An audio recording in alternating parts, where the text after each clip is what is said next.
Bueno, es un gran placer para mí estar aquí. Quiero hablar de nuevas geografías del poder, que incluyen también geografías de los sin poder, pero no hay mucho tiempo en esta charla, así que quiero realmente enfocarme más bien sobre la cuestión del poder.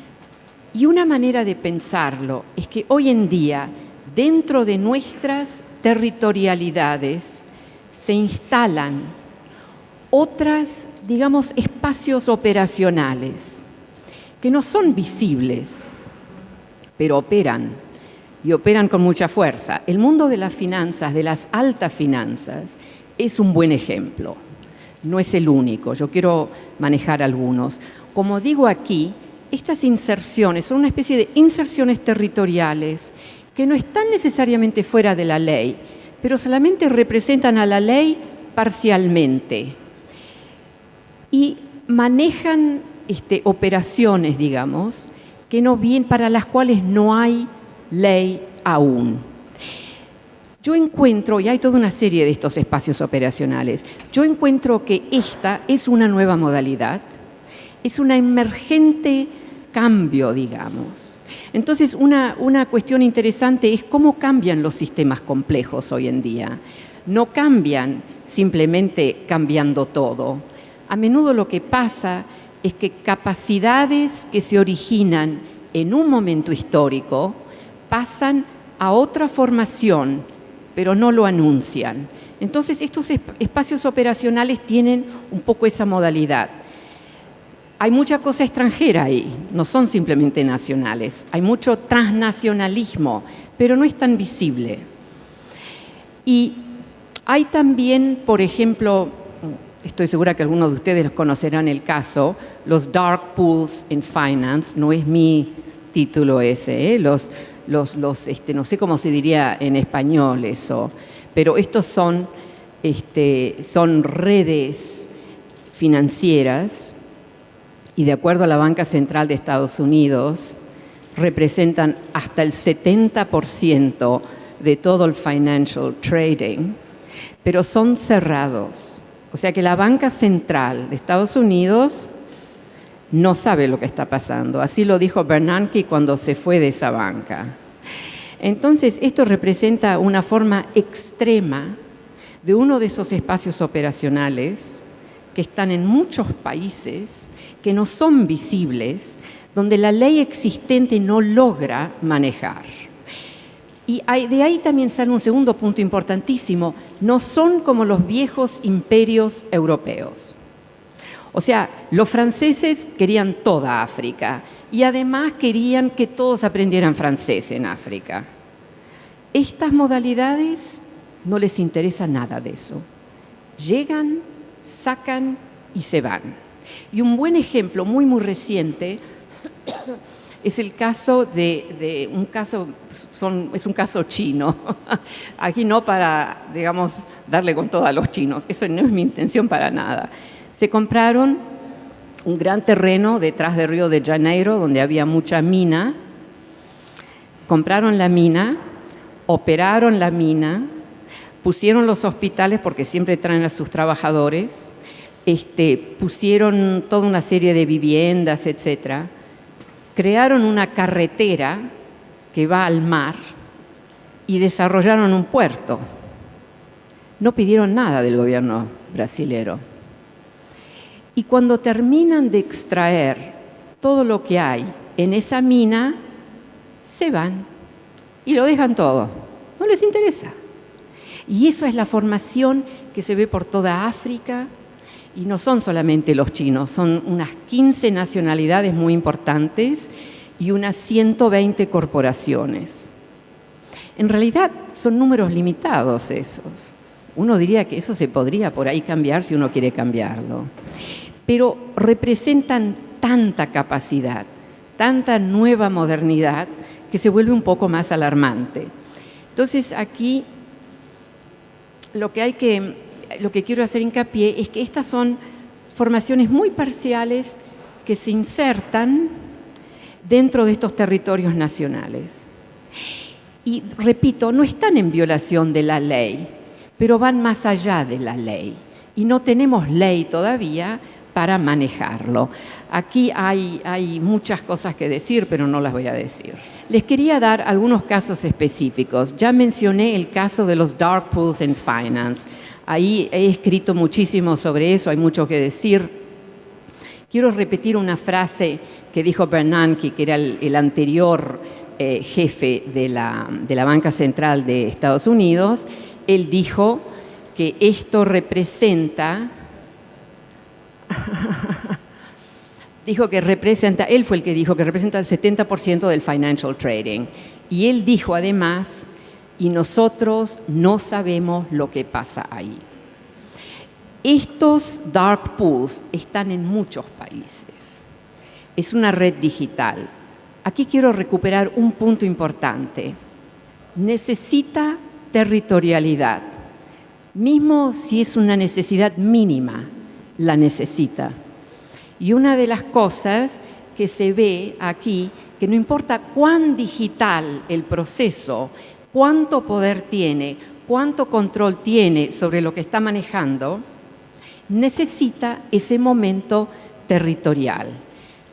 Entonces son estos territorios situados. Les voy a dar ejemplos. Esta es otra formación que se está dando al interior del sistema interestatal. En realidad lo que estoy hablando son emergentes condiciones que están muy adentro de nuestros territorios, pero que representan una nueva emergente geografía del poder. En este caso, el hecho que la deuda del soberano, que siempre se vio como una deuda especial, porque representa a un pueblo, a un país, se ha logrado por ciertos actores, los fondos buitres, creo que lo llaman también en español, reducir su posición especial. Hay que mencionar que el sistema financiero internacional, el IMF, todas las distintas organizaciones que existen, ha luchado contra los fondos buitres. Ellos tienen sus propios intereses, quieren mantener, digamos, ese estatus especial de la deuda del soberano. Entonces, aquí les voy a dar una primera violación. Es lo que a mí me encanta esta palabra, Champerty, no es champagne, ¿eh? Esto es cosa seria. Es una vieja ley que dice que la deuda del soberano es una deuda especial. Esto se logró bajar un poco, no eliminar, porque hay demasiados intereses en la comunidad internacional financiera, como los IMF, etcétera, para hacer eso. Pero, en realidad, a través del uso de una corte de bajo nivel en Nueva York, los fondos buitres han logrado, digamos, reducir, trabajando con jueces, porque los jueces hicieron las decisiones, reducir esa deuda del soberano a una deuda como comercial. Les doy un ejemplo, uno de estos fondos buitres compra la deuda que tiene Panamá vis-à-vis todo un mundo internacional, pero la deuda viene descontada porque el sistema internacional quiere ayudar al soberano. Entonces baja esa deuda. Entonces la deuda había bajado a 17 millones. Este es uno de los primeros casos que realmente hace historia. Bueno, hizo precedente, digamos. Entonces, el fondo buitre pide el valor original de esa deuda y además pago de intereses por todos esos años y saca 57 millones. Ustedes ven los cuadros aquí, ¿no? Entonces ahí ven Perú, Congo, toda una lista larga que no se las voy a dar aquí. Y cada vez el fondo buitre logra sacar mucho más de lo que el sistema financiero no comercial, pero digamos el IMF, etcétera, pide. El caso Argentina es el caso más extremo de una deuda que se había reducido, digamos, por el sistema internacional a 48, ellos piden, bueno, ellos habían comprado la discounted debt, ¿no? Habían comprado esa deuda que había ya bajado de valor. Pagaron 48 millones y piden ahora 2.3 billones. Muchos de ustedes habrán oído, yo creo, esa historia. Entonces, la segunda violación que se ejecuta, y esto todo, repito, hecho en cortes de bajo orden, donde se trata la deuda del soberano como una deuda comercial. La segunda es pari passu. Y esto también representa una violación de una vieja, es una innovación de una vieja ley, y insisten estos fondos buitres que ellos también, con su pedido, que es el valor pleno, plus, yo espero que me están entendiendo aquí, plus interés, no la reducción de la deuda que le hace el sistema internacional al soberano, piden que todos sean pagados así. Entonces lo que pasó ahí es que el 93% de los que tenían la deuda, que habían, o sea, a los que les pertenecía el dinero, digamos, el 93% había dicho sí, aceptamos la reducción. El 7%, que eran los fondos buitres, lograron paralizar todo el proyecto. Ahora, esto es muy importante, porque ahora tenemos toda una serie de precedentes que muestran que la deuda del soberano se puede reposicionar. Ese es un caso. Otra manera de ver la cosa. Miren estas dos curvas. Esto representa corporate profits after tax, después del 1940 a 2010. Cuando ven ahí esa caída muy grande, esa es la crisis del 2008. Lo que importa aquí son dos cosas. ¿Cuán poco duró? Yo siempre digo, duró 3 semanas, duró más, duró unos 3 años la crisis. Después de la crisis, el mundo corporativo le fue mejor. Ustedes entienden lo que estamos hablando. ¿Qué pasó? Toda una serie de cosas pasaron, pero una cosa que pasó en secreto, que después se logró por Bloomberg News, que sacó un pedido de mostrar la cosa, nuestra banca central en Estados Unidos le pasó al mundo, a las grandes bancas financieras del mundo, una básicamente 7 trillones de dólares, así, solamente bancas muy selectas, y después otros 7 trillones en quantitative easing, que es una modalidad de la banca. Entonces, al mismo tiempo, 60% de la población había perdido, y perdieron mucho. Y si vos te fijás en corporate assets, que es más importante que el primero, casi nada, dura media hora la crisis. Entonces lo que estamos viendo en este caso es un espacio operacional que funciona dentro de una modalidad que es totalmente distinta de la mayoría del país, que 60% habían perdido terreno. Ese es un ejemplo que se puede repetir para muchos países. Yo trabajo con estos datos y no hay mucho tiempo de avanzar. Una manera de preguntarnos cómo podemos situar estos espacios operacionales que se insertan dentro de un país y que tienen lógicas que las van separando de la gran mayoría del país, es de pensar, bueno, ¿cuál es la máquina del vapor de nuestra época? Yo digo que es el mundo de las altas finanzas de hoy. Y hay que aquí hacer una distinción enorme, que es, las altas finanzas no tienen nada que ver con la banca tradicional. La banca tradicional es comercio, vende algo que tiene. Las finanzas venden algo que no tienen. Y por eso cuando vos entrás en Goldman Sachs, en el back room, que era donde estaban las secretarias, ahora hay 100 físicos. Es matemática algorítmica, y yo no les doy la culpa a los físicos, pero ellos generan instrumentos que realmente no tienen nada que ver con la microeconomía y esas otras modalidades de la economía. Entonces, les muestro este cuadro para indicar, este es uno de esos instrumentos brillantes, ¿no?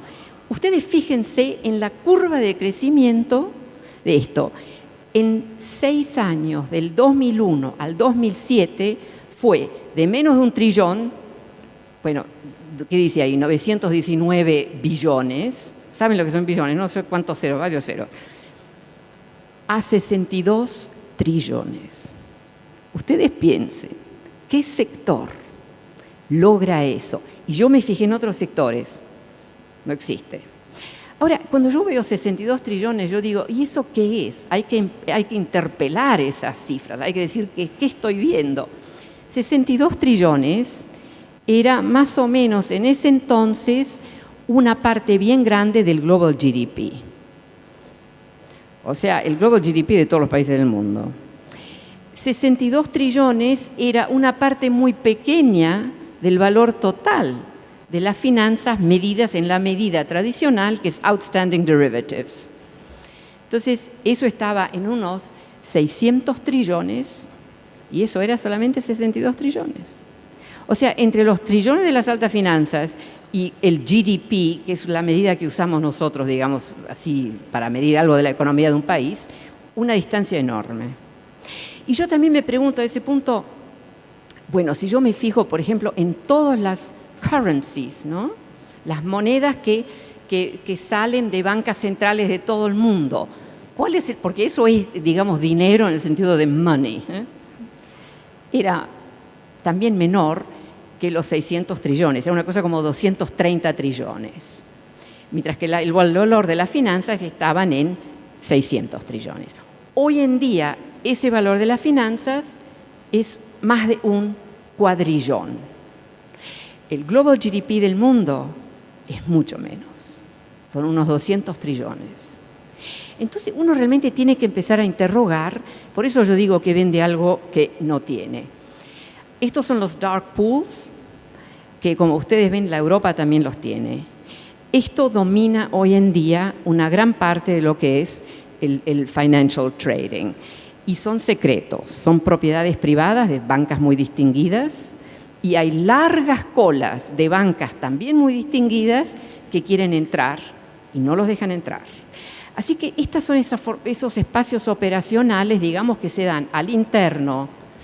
Aquí hay un momento que quiero también mostrar como un espacio operacional que va a lograr una renta muy buena, se puede instalar en un espacio, otro tipo de espacio, que es modesto. Y este es el famous subprime mortgage, que no les quiero dar todos los detalles, pero quiero hacer hincapié sobre el hecho que a través de un instrumento que realmente es brillante, a mí me lo mostraron, 16 pasos de matemática algorítmica, ¿para lograr qué?